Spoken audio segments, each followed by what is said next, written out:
Well, hello there. I haven't recorded anything in quite some time. I am coming to you to share my experiences as a newly diagnosed autistic black lesbian woman.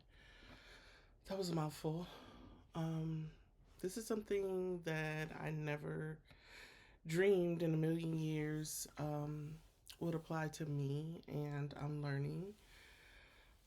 So please be patient with me. I may say some things incorrectly.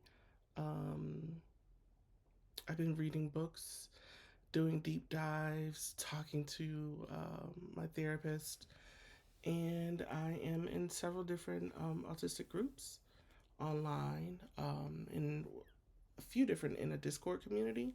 But then there's another community called Autistic, and there are meetings for um, people of color that meet every month, and then there's another one for the general group that meets once a month. So I am just diving into learning about me, who I am as an autistic person. It's making so many things in my life make sense. The bullying that I experienced as a kid, um, the being a loner as a teenager in high school and not having, I had friends, a couple of friends that I knew like growing up from middle school, junior high school, that carried on and, are still part of my life today. Or, we see each other whenever we see each other every blue moon. But for the most part, I've had very, very few friends. And the ones that I have will either I'll experience longevity with them, or I will recognize things and it'll take me a long time to recognize like manipulations and stuff like that. And then it'll be clear like, oh, this person really isn't such a great friend, or oh, we don't share the same values. This isn't the kind of person I want to be friends with. Um, I think from what I've been reading that it's very common for autistic people to not have a lot of friends. And it's interesting because my dad always said, you'll only be able to count your true friends on one hand anyway. And so I've always taken that to heart, but it takes a while for me to let people in, to like really let people in and be in my circle. Um, I feel like I'm rambling because I usually like to talk just off the cuff. Sometimes in the past when I did podcasts, I would like write notes and then hit each point. So we will see how this goes. Right now, I'm just recording on my computer. I'm going to upload it to YouTube and share it as I see fit. Um, I'm not sure when I'm going to start sharing these just because this is a new process for me, and as I'm processing, people on the internet can be mean, can be rude, can be just downright awful, and I'm not really trying to hear that bullshit. So I am just sharing my thoughts, feelings, and experiences. So how did I figure out that I'm autistic? Well, my friends and family had been telling me for years basically that they thought that I had ADHD and that I just learned great coping mechanisms as a kid. And so maybe I didn't appear to be ADHD like other people are because I don't have the hyperactivity, but I definitely have like this intensity about me. I can be very organized. My life is like in my calendar, in my planner. If it's not there, it doesn't exist. When I'm studying for school, I'm like really organized. I take notes, I highlight and use different colors and things like that. So just the way that I have organized things and organized my life and how things are pretty orderly and regimented, made them think that yeah, you have ADHD. So I saw the interview with Amanda Seals on Club Shay Shay with Shannon Sharp, and she was talking about being autistic. And it was interesting because before she said that, I was having a conversation with her about my friend a couple of weeks prior to that. And my friend was like, it's just something about her. And I said, I think she's on the spectrum. And then she went and looked it up. And Amanda said that she thought she might be on the spectrum. And then in this interview, she said that she had it confirmed, basically, that she has a diagnosis. And then there was all this drama about self diagnosis, which sparked something in me. I'm like, well, let me go take this ADHD test or assessment online because people have been saying it. And then some of the things that she was saying about autism, I'm like, that sounds a bit familiar. So I took the ADHD assessments because my best friend had taken them, and she found out last year that she has ADHD, and that made so many things make sense to her and her husband.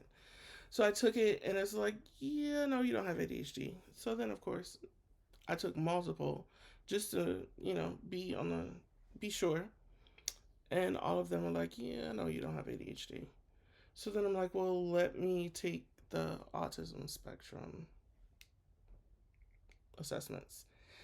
And I got the shock of my life because it's like, you are more than likely, highly likely, on the autism spectrum.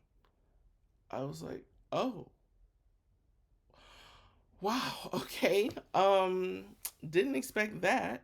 And so I took several more, and all of them said the same thing. The scoring was very similar. And then I learned about some other things like monotropism, and I have this like ability to be like laser focused where I tune out everything else and nothing else exists.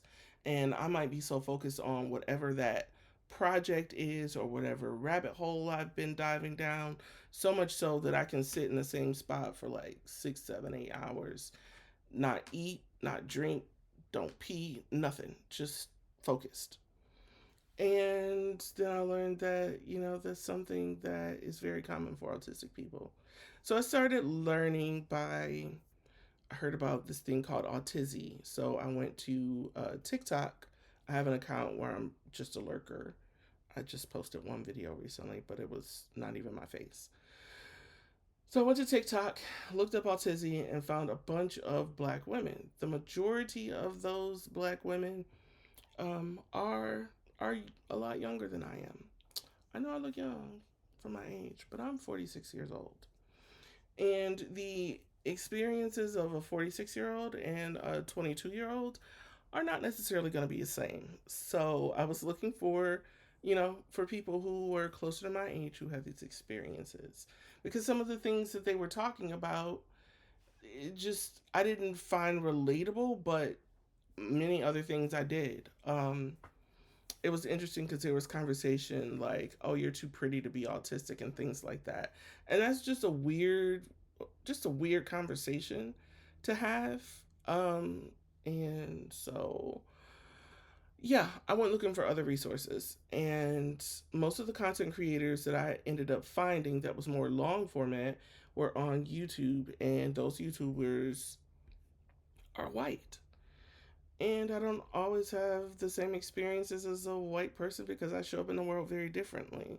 Not only am I black, I'm a woman, I'm fat, I'm a lesbian, I'm intersex. I'm like this intersectionality of human being that just continues to expand.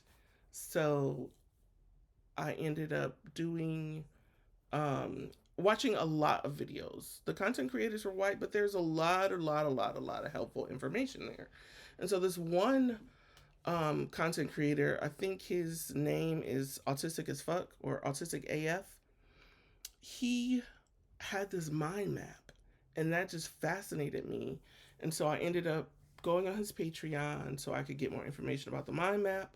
Then I learned what the application was, and I started it off by saying the reasons why I'm autistic, and then I just built out around that and started adding new things as they would come up, as I would recognize them, or as I would see different things in other autistic people's videos about being autistic and what that looked like for them. And so I have all these little branches, and once I don't even know that I'm actually finished, but I feel like my mind map is pretty complete. And that was actually the way that I told my mom that I'm autistic when she returned home from Europe. She was in Europe for a month, and I was visiting her, and it was just us. And I just showed her my mind map, and she was like, "Did your therapist give this to you?" I'm like, no, I created it. And so when I showed it to my mother, my therapist, my doctor, everybody was blown away. My therapist wanted to use a copy of it to show one of his other clients that he believes may be autistic to see if any of that resonates with them. My doctor was like, or she's a nurse practitioner, she was like, oh my God, this is like overwhelming. How, like, I can't. This is too much. Like, how would you even do that? I would like just lose it. So and when I posted it on one of my autistic groups, they were like, "How very autistic of you." So, yeah, I'm the kind of person where if I'm learning something, I do a deep dive and I go all in and I read everything that I can.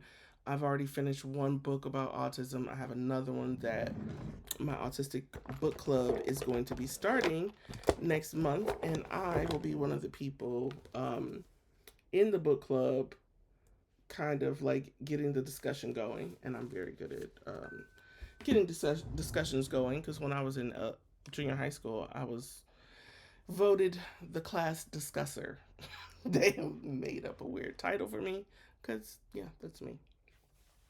But this is the beginning of my autistic journey as a late diagnosed person.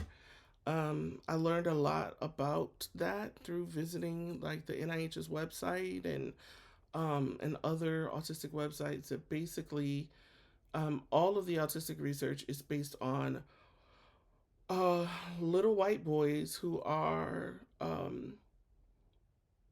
middle class or upper middle class. So people who are not little white boys oftentimes get missed. And there is starting to be this balancing of um, diagnoses for non white males, and women or girls are outstripping boys as far as being diagnosed as being autistic, because one of the things that tends to happen is if you aren't white, if you aren't a boy, and if you don't present in the way that the research shows that young white boys have presented, then you would get missed as being autistic. And as a black person or person of color, of any race that wasn't white and male, um, people would get diagnosed with other things such as major depressive disorder, bipolar disorder, OCD. Like you get by like all these different diagnoses that could be comorbid with autism, but generally women and girls, especially black women and girls, will get misdiagnosed with multiple, 2 to 3 different disorders, and autism will be completely thrown out the window. This also happened to my daughter. My mom and I have been clear for years that we believe that she was on the spectrum, and everyone missed it. And I'm sure they missed it because the data, the research, all of it goes off of how white boys present. And so they're talking about, like, do you line things up? Do you like to play with toys? Like, those are their interests. We are not socialized the same as girls. We are not socialized the same as black people. So what we do will be very different. Girls are socialized very differently, black girls especially. And so we as black girls and women have the tendency to be very high masking, which means that the traits that people would see as being autistic, we have learned to hide and or suppress them because it puts us outside of the norm. It otherizes us even more than we're already othered, and it can make us unsafe. So that has been an interesting journey, just to be like, oh my God, this shit was missed all this time. And I've been in therapy off and on since I was like 15 fucking years old. And like discovering being autistic was something that I discovered on my own while I'm in therapy, working through some things because I started to basically feel burned out. I'm in school 9 hour or 9 credits, working full time, and it was like right after spring break or right during spring break, and I was overwhelmed and I was on break and I was just like, oh my god. And so I went to see my nurse practitioner and just told her what I was going through, and I was like, I need time. And um I was burned out, and she took me off work and school for like 5 days. And come to find out, that's autistic burnout. It's a thing, it's real, it happens. And I'm learning to give myself the things that I need in order to still be able to move through my days. So, um, I'm also disabled. Um, And so I used to, let's say I used to clean, like scrub my bathroom floors on my hands and knees. I can't do that anymore. And so I bought a device that is a scrubber and it rotates and it's rechargeable. And so I'm getting myself tools that I need in order to help me complete the task that I need to do.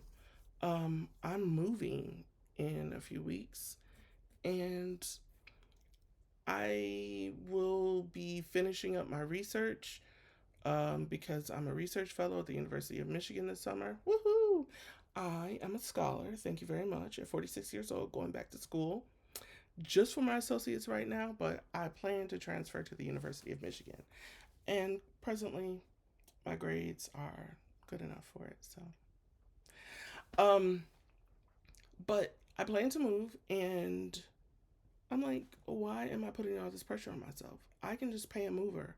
So I'm going to pay a company to pack up my apartment to move to my new place so that I don't have to stress about it. I don't have to carry anything up. I don't have to worry.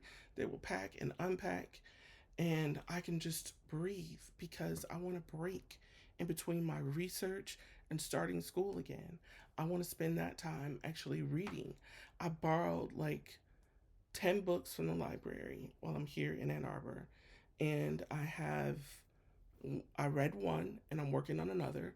And so, yeah, I just want to spend the rest of my time where a lot of this has to do with my research. It just sent me down a rabbit hole um, of black feminism, of radical black feminism, lesbian feminism, learning about the Combahee River Collective.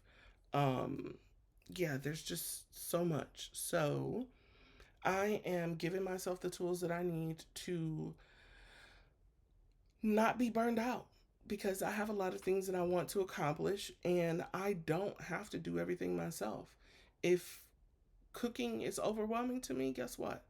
I'm going to go grab some food that I enjoy eating, some hopefully healthy food. I keep salad fixings so that I can make a salad, something super easy and delicious and healthy, um, so that I can eat well in the midst of all of this. I've been so overwhelmed. I haven't been back to the gym since like right before finals. Um, so I definitely plan on making that my regular again. What I used to do was after my class, I would go to the gym. And so getting back on a regular schedule is uber important to me, and that's something I'm definitely going to do. So I think that also helps to mitigate the feeling of overwhelm. But there's so many things that I now understand have contributed to me being overwhelmed or to feeling burnout or to just being exhausted by the time I get home from an event. So I'm using tools from fidgeting things and stimming tools to earplugs when I'm in loud environments, be it like a restaurant or whatever, because all of that sensory input is overwhelming. And by the time I leave, I have nothing left to give. And so when I don't use those things, I notice either I'm exhausted, I've noticed nausea, and I looked up nausea and autism spectrum disorder, and some people who are autistic and they get sensory overload will become nauseated. And so now that makes my nausea make a lot more sense. And now I have tools to help me deal with it. So learning this about myself in the last 6 weeks, understanding this about who I am has really helped me to find tools to help me help myself. And so I am very grateful for it. I totally embrace my diagnosis as being an autistic person. My therapist is um, in agreement with me, and yeah, this is just a new aspect of who I am, and now I'm just learning how how to be in the world and be authentic in this world. And it's not something that I necessarily share with everyone. I actually didn't intend to share it with certain family members, and it just kind of happened. But they don't ask about it, and so I don't talk about it unless they do.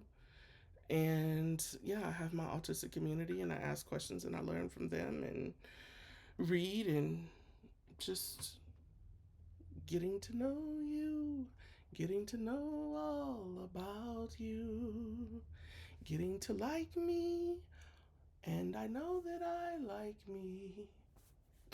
So, yeah, just getting to know myself even more. And it's crazy at my age to feel like, oh, I know myself. And then to realize, like, no, you don't. And you're still learning. But it's also very good because I am like a lifetime learner and I love learning. So, that is all that I have to say about autism on this first go round. I will definitely be sharing more in the near future. Peace.